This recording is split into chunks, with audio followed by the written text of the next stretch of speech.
네, 하나님의 은혜로 단기 선교 캄보디아를 잘 다녀왔고요. 이제 좀 모든 성도님들과 함께 선교를 나누기 위해서 또 준비 중에 있습니다. 당에서 날짜를 정한 이후에 또 함께 단기 선교가 어땠는지 같이 찬양도 하고 또 간증도 하고 또 선교복을 하는 시간을 가졌으면 좋겠습니다. 여러분들도 아마 동남아에 다녀오셨을 것인데 이번에 캄보디아 가서 제가 좀 놀랬던 것은 그렇게 신호등이 많지 않다는 것입니다. 교통을 담당하는 경찰도 많지 않고 그냥 스스로들 자유롭게 이제 오토바이하고 차들이 움직입니다. 그런데 의외로 교통사고가 많이 일어나지 않습니다. 저희들은 볼 때 야, 어떻게 이렇게 위험하게 운전하고 또 오토바이가 갑자기 끼어들고 어떻게 이것을 피하나 그런 생각이 들었지만 그분들은 속도를 내지 않으면서 적절하게 질서를 따라 움직입니다.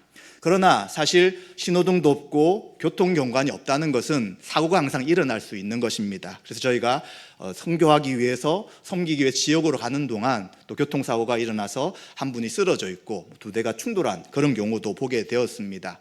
항상 모든 사회 그리고 사람들이 살아가는 곳에는 법이 있고 질서가 있기 마련입니다. 교회도 마찬가지입니다. 교회도 구원받은 성도들이 함께 모여 그냥 자유롭게 살아가는 것처럼 보이지만 그러나 교회 안에는 질서가 있는 것입니다. 그래서 그 질서에 대해서 성경은 계속해서 이야기해 주고 있고요. 하나님은 질서 하나님이시기 때문에 교회 법을 세우시고 그리고 그 질서를 잘 이룰 수 있도록 직분자들을 통해서 그 질서가 교회 안에 잘 드러날 수 있도록 하는 것입니다.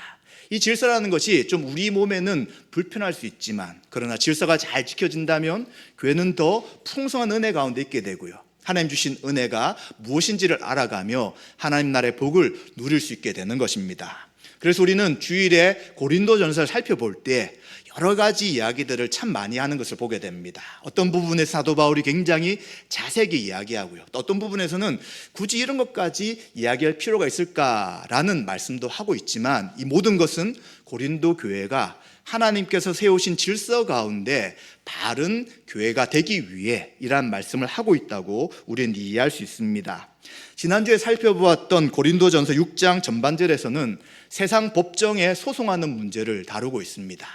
지금과는 다르게 그 당시 법정에 소송한다는 것은 부자가 돈을 통해서 재판관을 사게 되고 주로 부자가 이기게 되는 그런 구조였습니다. 그런데 고린도 교회에 영향력 있고 재정이 있는 사람이 성도 간의 문제를 교회 안에 해결하지 못하고 이제 그 세상 법정에 고소하게 되는 일이 생겼습니다. 바울은 이 일이 어떻게 지혜자가 없어서 교회의 문제를 스스로 해결하지 못하고 이것을 불의한 자, 믿지 않는 세상에다가 이것을 이야기하느냐라고 책망하였습니다. 그래서 바울은 이런 문제가 교회 안에 생긴다면 형사적인 문제가 아니라 민사적인 문제가 생긴다면 차라리 손해보고 또 속임을 당하는 것이 훨씬 교회 안에 유익된 일이다. 그리고 그를 살린 일이다 라고 이야기하였습니다. 왜 그렇게 합니까? 성도는 그리스도의 이름과 성령 안에서 씻음과 거룩함과 의롭다함을 받았기 때문에 의를 행하고 사랑하고 용서하고 용납하는 것이 성도의 삶이기 때문이다 라고 말씀하였습니다. 이제 사도 바울은 이어서 오늘 살펴보는 6장 12절부터 20절까지에는 성도가 자유가 있다는 것을 알고 있다는 것을 말합니다. 그러나 이 자유는 마음대로 하는 것은 아니고 성도의 자유는 항상 제한된다는 것을 기억하라고 이야기합니다. 첫 번째 제한되는 것은 모든 것을 할 수 있지만 유익하지 않는 것이 있기에 자유가 제한된다는 것이고요. 두 번째는 주님이 주신 몸으로 무엇을 하든지 상관없는 것이 아니라 몸을 마음대로 쓰는 것이 아니라 몸을 제한해서 사용해야 된다는 것을 이야기합니다. 따라서 오늘은 성도의 제한되는 자유란 제목으로 함께 은혜를 나누고자 합니다. 먼저 12절에 보시면 전반절에 12절 앞부분에 뭐라고 이야기하고 있냐면 모든 것이 내게 가하나 다 유익한 것이 아니요 라고 말씀하고 있습니다. 그래서 사도 바울은 지금 고린도 성도 중에 일부분이 어떤 생각을 하냐면 나는 그리스도 안에서 자유하다. 자유하니까 모든 것을 내가 다 할 수 있다라는 생각을 하는 사람이 있었습니다. 그런데 이러한 생각은 잘못됐다고 이야기하면서 그리스도인의 자유는 하나님과 이웃에게 유익하냐 유익하지 않느냐에 따라서 자유가 제한된다는 것을 이야기해 주고 있습니다. 그리스도인은 참된 자유를 가지고 있습니다. 그런데 어떤 자유를 가지고 있냐면 성경에서 말씀하시는 자유는 크게 4가지 정도를 생각해 볼 수 있습니다. 첫 번째는 죄의 형벌로부터 자유를 받았습니다. 우리는 아담 이후에 태어난 모든 사람은 아담이 가지고 있던 죄를 전가받을 뿐만 아니라 스스로 날마다 죄를 짓고 살아가는 사람들입니다. 그렇기 때문에 죄의 결과, 죄의 형벌을 받아야 되는 것입니다. 그런데 이 죄의 형벌을 자유롭다는 것은 예수님이 우리가 받을 죄의 형벌을 대신해서 십자가에 죽으셨다는 것입니다. 예수님의 죽음은 우리의 죄를 대속하기 위한 형벌적 죽음이라고 성경은 말하기 때문입니다. 그래서 이제 우리는 그리스도 안에 있을 때 죄로 인한 형벌에서 참된 자유를 받은 것입니다. 또 2번째 자유는 율법의 지배와 정죄로부터의 자유입니다. 모든 사람은 태어날 때부터 하나님의 법을 따르도록 순종하도록 말씀하고 있습니다. 따라서 율법의 다스림을 받아야 합니다. 그리고 율법이 있음에도 불구하고 율법을 지키지 않을 때는 정죄받게 되는 것입니다. 그래서 모든 이 땅에 태어난 사람은 율법의 지배를 받게 되고요. 그리고 율법의 정죄 가운데 있게 되지만 우리 성도는 어떻게 됩니까? 율법 가운데 참된 자유를 얻게 되는 것입니다. 왜냐하면 예수님이 모든 율법을 완성하셨고요. 또 예수님께서 율법을 어긴 우리 대신 율법의 저주를 받으시고 십자가에 달리셨기 때문에 우리 성도는 자유가 있는 것입니다. 또 3번째 자유는 죄의 권세로부터 자유함을 얻습니다. 아담과 하와를 통해 태어난 모든 인류는 죄의 지배 가운데 있습니다. 스스로 선과 악을 구분한다고 생각하지만 결정하고 행동하는 것은 항상 악을 행하게 되는 것이죠. 악을 행하는 데 빠르고요. 악은 가르쳐주지 않더라도 배우는 것이 인간의 본성입니다. 그런데 그리스도의 생명을 얻은 자, 예수 그리스도를 믿는 우리들은 이제 죄가 무엇인지 분별하게 되었습니다. 그래서 더 이상 죄를 따르지 않고 거부할 수 있는 자유가 있는 것이죠. 죄에 속박되지 않고요, 죄를 벗어나 의를 행할 수 있는 자유를 성도는 받은 것입니다. 그리고 4번째 마지막 자유는 율법의 각종 의식과 규례를 더 이상 지키지 않을 자유가 있는 것입니다. 율법에는 제사 지내는 제사 제도가 있습니다. 이 제사를 지금은 드리나 안 드리나요? 제사를 지내지 않습니다. 하나님 앞에 그리스도 이름으로 예배를 드리지 짐승을 잡아서 불태우거나 피 흘리는 제사는 하지 않습니다. 자유롭게 된 것이죠. 또 우리는 구약의 율법에 있는 정결법을 따르지 않습니다. 식사할 때마다 손을 씻거나 그리고 유대인들이 이야기했던 구약에 있는 그 모든 정결 의식을 행하지 않습니다. 왜냐하면 그리스도께서 다 성취하셔서 사람을 더럽게 하는 것은 바깥에서 들어오는 것이 아니라 속에 있는 것인데 이 속마음을 깨끗하게 해주셨기 때문입니다. 또 우리는 할례를 받거나 절기를 다 지키지 않습니다. 왜냐하면 이미 그리스도 안에서 다 성취되었기 때문입니다. 그래서 이런 부분에 대해 우리는 참된 자유를 누린다는 것은 분명합니다. 그러나 이 자유는 마음을 다해 하나님을 사랑하고 하나님을 섬기도록 주신 자유지, 이 자유를 자기를 위해 쓰도록 주신 것은 아니라는 것이죠. 바로 우리에게 주신 참된 자유는 헌신하여 이웃을 사랑하고 또 예수 그리스도를 본받아 살아가는 자유가 참된 자유인 것입니다. 그런데 고린도 교회에 있는 일부 성도들이 그리스도의 자유를 세속적으로 생각하고 그리고 악한 자유로 왜곡해서 방종하는 일이 있었습니다. 모든 것이 가다라고 하면서 마음대로 행동하고 말하는 일을 하는 것이죠. 그래서 바울은 이러한 주장은 잘못되었다라고 말합니다. 왜냐하면 모든 것이 유익한 것이 아니기 때문이죠. 그리고 죄는 분명히 짓지 않아야 합니다. 그런데 우리가 신앙생활에 나갈 때 죄가 아니지만 애매한 것이 있는 것이죠. 죄가 아니래도 우리의 말과 행동이 하나님을 사랑하고 이웃에게 유익이 되지 않는다면, 도리어 우리의 말과 행동이 성도들에게 해가 된다면 그것도 멈춰야 된다는 것입니다. 따라서 그리스도의 자유는 사랑으로 섬기기 위한 자유라는 것을 말해주고 있는 것이죠. 모든 것이 가능하다고 생각하여 절제하지 않고 제한받지 않으면서 마음대로 행하는 것은 자유로운 것이 아니라 의도하는 반대로 죄에 얽매이고 지배당할 수밖에 없다라고 말해주는 것입니다. 자, 이러한 자유에 대한 제한에 대해 우리가 한번 적용적으로 생각해 본다면 우리 교회 안에서도 그럴 수 있습니다. 나는 구원받았고 또 우리는 서로 잘 알고 그리고 내가 나이도 있고 직분도 있으니까 내가 말하는 것은 무조건 따르고 들으십시오 라고 할 수 있습니다. 그래서 말이나 행동을 조심스럽지 않게 할 때가 있습니다. 사실 우리가 한번 생각해 보십시오. 사회에서는 우리의 말과 행동을 굉장히 절제합니다. 왜냐하면 말과 행동을 잘못할 때 즉시 자신에게 피해가 오기 때문입니다. 그래서 조심하는데 안타깝게도 교회 안에서는 너무 말을 쉽게 하는 것을 보게 됩니다. 행동도 너무 쉽게 하는 것을 보게 됩니다. 나이가 있고 직분이 있다고 해서 그러한 말과 행동을 쉽게 하게 되면 그 이야기를 듣는 상대방은 상처를 받고 오해가 생기고 왜 저런 이야기를 나에게 하고 저런 행동을 할까라고 하며 서로 관계가 틀어질 수 있게 되는 것이죠. 그래서 교회 안에 대부분의 인간관계는 말이나 행동으로 인해 생길 때가 참 많이 있는 것입니다. 그래서 우리는 나는 마음대로 말하고 행동할 수 있다가 아니라 나의 말과 행동이 상대방에게 어떻게 받아들여지고 상대방이 내 말과 행동으로 인해 어떤 생각을 할 것인가에 대해 한 번 더 생각하는 조심스러운 방법이 필요한 것이죠. 그래서 우리는 모든 것이 자유라고 생각하지 마시고 나의 말과 행동은 상대방이 어떻게 받아들이고 이해하냐에 따라서 달라질 수 있다, 제한되어야 된다라고 생각하는 것이 하나님 주신 참된 자유라고 생각해야 되는 것이죠.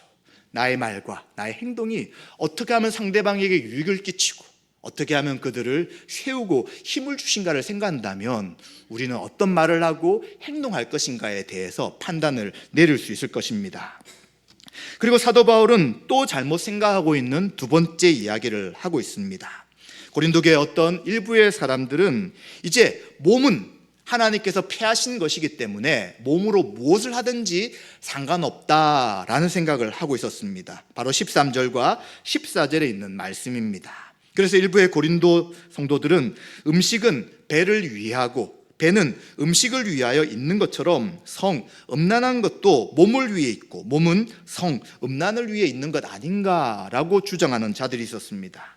그래서 몸을 가지고 있다는 것은 성적 욕구를 채우기 위해 음란한 것을 그냥 자연스럽게도 되는 것이다 라고 생각하는 사람들이 있었습니다. 또 이들은 하나님이 종말에 물질과 관계되는 것을 다 피하실 것이 아닙니까? 그러니 몸에 행하는 이러한 음란이나 문제들은 다 사라져 없어버리는 것이기 때문에 나는 몸으로 무엇을 하든지 상관없습니다 라고 생각하는 사람들이 있었다는 것입니다. 그런데 사도 바울은 13절 후반절에 무엇이라고 이야기하냐면 몸은 음란을 위해 있지 않다고 말씀합니다. 몸은 오직 주를 위해 있는 것이고 몸이 존재하는 목적은 주님의 영광을 위한 것이다 라고 분명하게 말씀하고 있습니다. 그러면 왜? 우리는 당연히 이렇게 생각하고 있죠. 그런데 그 당시 고린도 성도 일부는 왜 몸을 음란한 데 써도 상관없다고 생각했을까요? 이 당시 그 고린도 지역과 그 주변의 지역을 지배하고 있는 철학 사상은 헬라 철학이었습니다.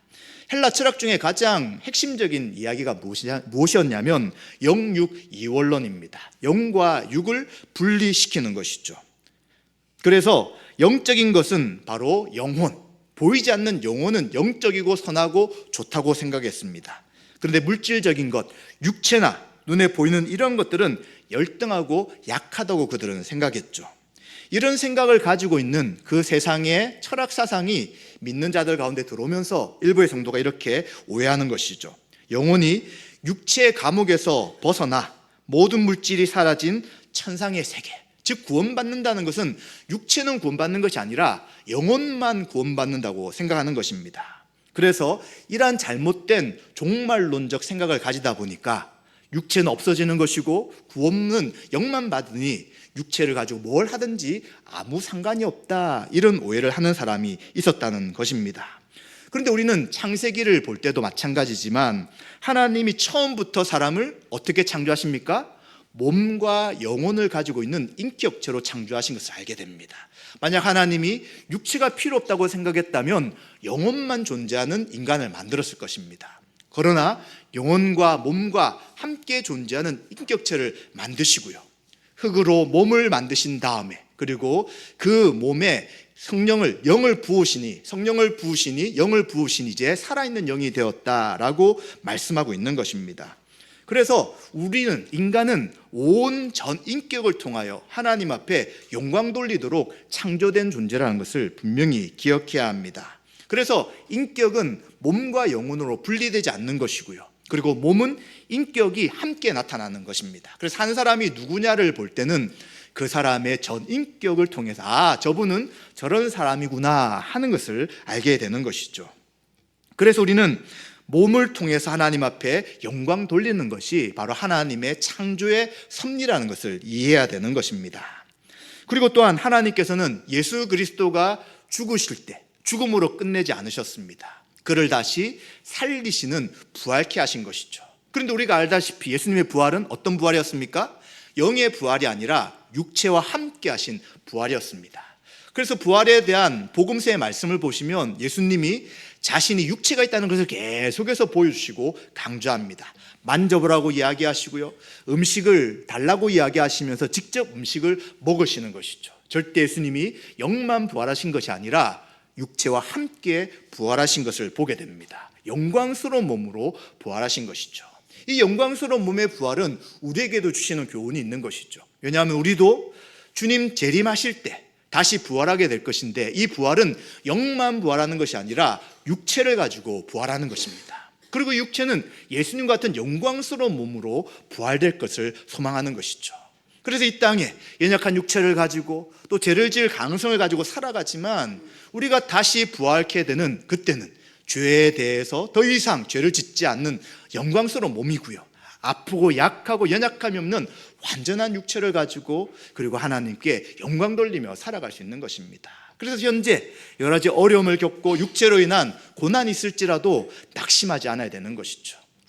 우리에게 육체를 부활케 하시고 육체를 통하여 다시 하나님을 섬길 그날, 눈물과 아픔과 고통과 괴로움이 없는 그날을 소망할 때 우리는 이 땅에서의 고난을 견디며 이길 수 있게 되는 것입니다. 그래서 주님께서는 이러한 것을 통해서 몸을 통해 하나님 앞에 영광 돌리게 하는 것이 하나님의 뜻인 것이죠. 그렇다면 음란한 것이나 성적인 범죄, 이러한 것들은 몸이 해야 될 일이 아닌 것을 분명하게 말해주고 있는 것입니다. 그리고 사도 바울은 이어서 이러한 잘못된 생각, 몸은 그리스도 안에서 자유니까 마음대로 해야 된다라는 생각을 가지고 행동하는 어떤 죄가 있다는 것을 이야기하며 그 죄를 짓지 말라고 권면합니다. 바로 그것이 15절부터 18절의 말씀입니다. 고린도교회 일부 성도들은 몸의 자유를 이야기하며 어떤 행동을 하고 있었냐면, 이제 창녀와 한 몸이 되는 그러한 음란한 행동을 하고 있는 사람들이 있었습니다. 성도의 몸은 그리스도의 지체입니다. 그리스도의 지체라는 것은 바로 그리스도가 교회의 머리가 되시며, 성도 한 사람 한 사람은 그리스도가 해야 될 일들을 몸을 통해서 해야 되는 그러한 그리스도의 지체라고 이야기합니다. 그리스도의 손과 발이 되어 그리스도를 위해 살아가야 되는 것이죠. 그런데 만약 성도가 몸으로 거룩한 삶을 살지 않고 음행에 살아간다면 이것은 하나님이 기뻐하지 않는 것임을 말씀해 주고 있습니다. 고린도 성도들 중에 일부는 이제 모든 것이 가하다 생각하며 창녀들과 또 몸을 이루는 그런 일을 하고 있었습니다. 그런데 이 당시에 창녀는 지금과 좀 다르게 신전의 여러 가지 일들을 하는 사제라고 할 수 있습니다. 그래서 신전에 있는 창녀의 경우는 이것은 음란을 뛰어넘어서 우상 숭배와도 연결되는 큰 죄악임을 생각해야 되는 것입니다. 그리스도의 몸의 일부인 성도가 창녀의 몸과 합할 수 없다는 것을 분명하게 말씀해 주고 있는 것이죠. 만약 창녀와 합하는 몸이 있다면 그 몸은 그녀와 한 몸이 되게 되는 것입니다. 육체의 연합은 한 몸이 되게 하는 것이기 때문에 성경은 성적인 결합은 결코 부부관계 외에서 하지 말라고 이야기해 주는 것이죠. 하나님께서는 성적인 결합은 부부관계 안에서 합당한 관계를 이루어 나가야 된다는 것을 말씀해 주는 것입니다. 그렇기 때문에 둘이 한 육체가 되기 때문에 이 음행이란 죄는 다른 죄와는 차이가 있다는 것도 이야기합니다. 죄를 지을 때 이 죄는 대부분이 바깥에 일어난 죄라고 할 수 있습니다. 그런데 성경은 이 음행이라는 것은 몸에 짓는 죄이기 때문에 심각하다고 이야기하죠. 왜 몸에 짓는 죄가 심각할까요? 우린 예수 그리스도를 믿을 때 성령님이 우리 가운데 임재하십니다. 그래서 성경은 우리를 그리스도의 성전이라고 이야기하죠. 구약이 이야기하시는 하나님이 임재하시는 그 장소가 이제는 우리 성도가 되었다고 이야기하는 것입니다. 그런데 우리 성도가 그리스도의 성전인데 음행을 통해서 몸 안에 죄를 짓게 되면 결국 성전을 더럽히는 일을 하게 되는 것입니다. 구약으로 볼 때 이 성전 안에는 아무나 들어갈 수 없습니다. 제사장들만 들어가야 되는 것이고요, 제사장들도 죄를 짐승의 제사를 통해 깨끗이 한 다음에 들어갈 수 있게 되는 것이죠. 그리고 하나님이 임재하시는 지성소에는 1년에 한 번만 대제사장만 들어가게 되고요, 그리고 그도 죄를 짓고 죽을 수 있기 때문에 방울을 달고 끈을 매달아서 그가 움직임이 없고 소리가 없으면 이제 끈을 통해 끄집어낼 정도로 굉장히 거룩하신 하나님 앞에 조심스럽게 나갔던 곳이 성전이 되는 것이죠. 그런데 그 거룩하신 하나님이 우리 몸을 성전으로 삼았다고 말씀합니다. 그렇게 거룩한 몸을 죄와 합하거나 또 몸 안에 짓는 음행을 저지르는 것은 결코 있을 수 없다는 것을 분명하게 말하는 것이죠. 그리고는 사도 바울은 다시 한 번 더 이러한 몸이 왜 중요한지를 19절과 20절에 다시 한 번 더 말씀해 주고 있습니다. 바로 성도의 몸은 성전의 전이기 때문에 결코 다른 것들로 이 몸을 훼손하거나 더럽히면 안 된다는 것입니다. 성전이 거하는 거룩한 몸이 바로 우리의 몸이 성전이 된다고 이야기하는 것이죠. 그래서 우리는 이 몸을 어떻게 지켜나가야 될 것인가, 거룩하게 하고 또 거룩한 삶을 살아야 되는 것입니다. 또 성경은 우리의 몸은 바로 하나님의 소유다라고 이야기하죠. 성전이라는 것은 하나님이 임재하시는 장소가 되는 것입니다. 그러기에 우리의 몸 가운데 성령님이 임재하신다면 우리의 몸도 우리가 마음대로 소유하는 것이 아니라 하나님의 소유된 몸이라고 분명하게 말씀하는 것입니다. 왜 그렇습니까? 왜 우리 몸이 하나님의 소유입니까? 바로 예수 그리스도께서 값을 주고 우리를 사셨기 때문입니다. 하나님이 예수 그리스도를 값을 지불하셨다는 것은 바로 우리는 죄로 인해 죽었던 자들입니다. 그런데 이 죄된 몸을 예수님이 대신 십자가에서 죄의 형벌을 받으신 것이죠. 예수님의 피값으로 우리를 사시고 우리에게 자유를 주셨기 때문에 이제 우리는 이 몸이 내 소유라고 주장할 수 없는 것입니다. 우리의 몸은 바로 하나님의 소유가 된 것이죠. 그래서 성도를 하나님의 것으로 삼으셨기 때문에 성도의 몸을 통해 하나님 앞에 거룩한 산 제사를 드려야 되는 것입니다. 구약의 제물들을 어떤 제물을 드리는지 다 아시지 않습니까? 제물은 흠이 없어야 합니다. 상처가 없어야 합니다. 또 하나님이 받으실 만한 것을 특정하셨고 그 외의 것은 제물로 드릴 수 없는 것입니다. 마찬가지로 우리도 거룩한 산 제물이라는 것은 우리를 성전 삼으시고 우리를 소유 삼으신 그 하나님께 거룩함으로 우리의 모든 것을 드리는 것이 바로 거룩한 성도의 삶이라는 것을 기억해야 되는 것입니다.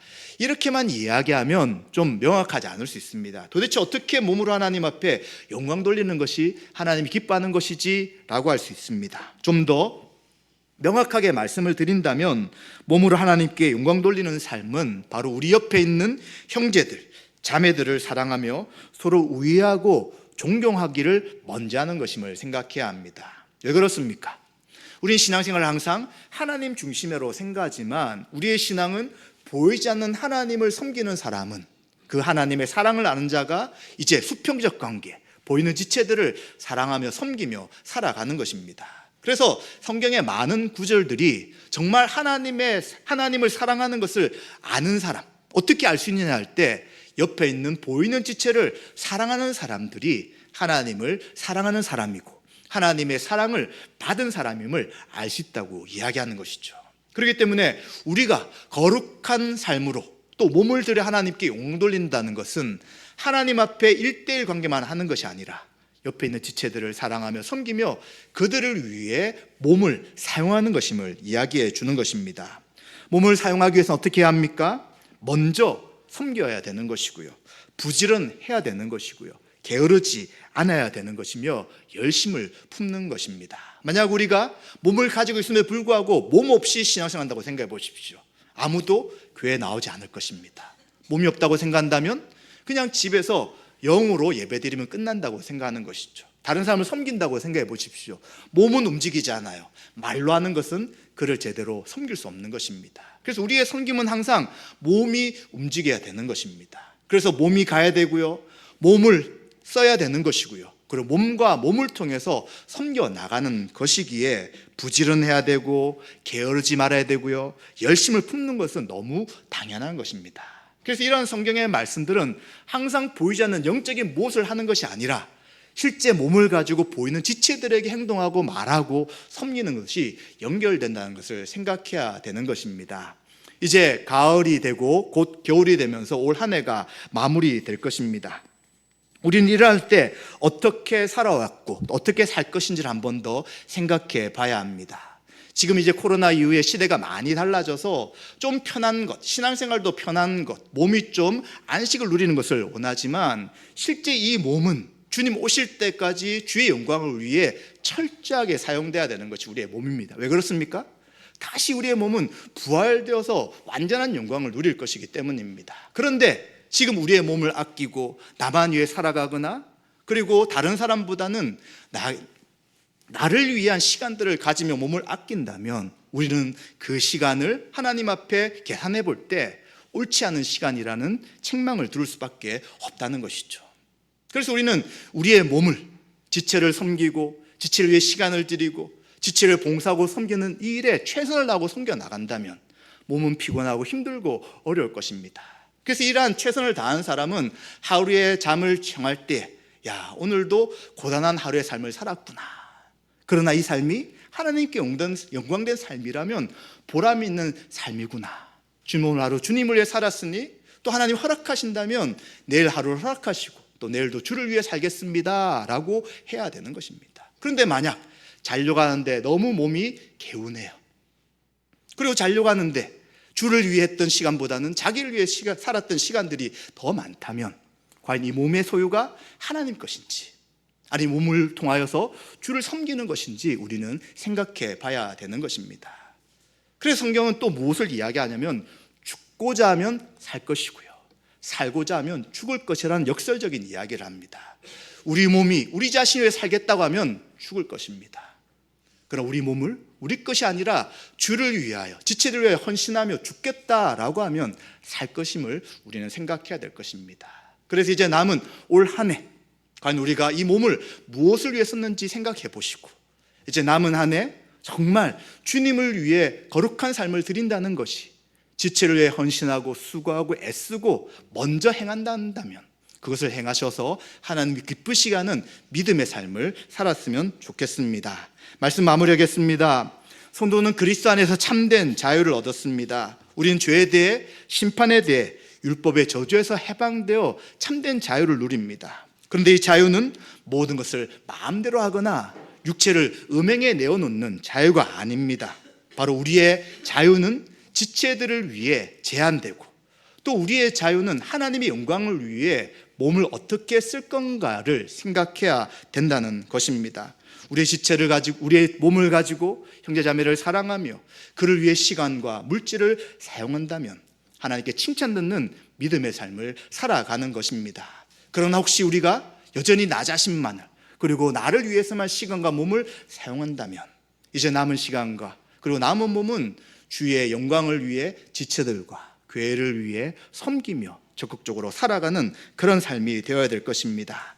이러한 삶을 살아갈 때 우리 교회가 더 풍성하게 될 것이고요, 서로가 더 하나님의 은혜 가운데 기쁨과 감사가 넘치게 될 것이고요, 그리고 우리는 다시 오실 주님의 나라를 소망하며 게으르지 않고 열심히 주를 섬기게 될 것입니다. 이라는 은혜가 저와 여러분들에게 충만하시기를 주님의 이름으로 축원드립니다.